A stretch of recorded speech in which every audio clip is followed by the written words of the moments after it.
कोई ना हुई 16 बरिस के भइलू पूरा भगुरा जोना घर पवन जी के मोछ को पानियो ना रहे 16 बरिस के भइलू अब ही प्यार ना भइलू ई जवानी बात का कोनो यार ना भइलू जवानी बात का अभी तो लकले ना भइलू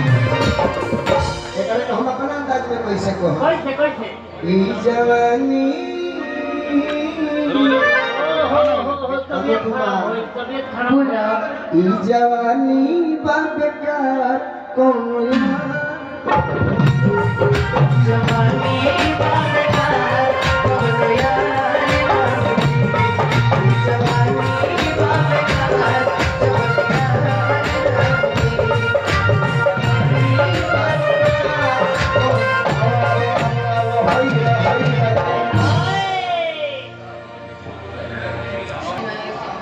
डांस ना मिले पवन की राजा जाड़ा में बहुत निमन लागेला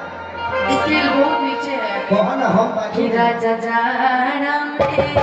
गबना करई थी राजाई लेखा काम वही राजा जाड़ा कहो कि गोरी नहीं हर में अरे खालू के रछीली भतार की ठोकत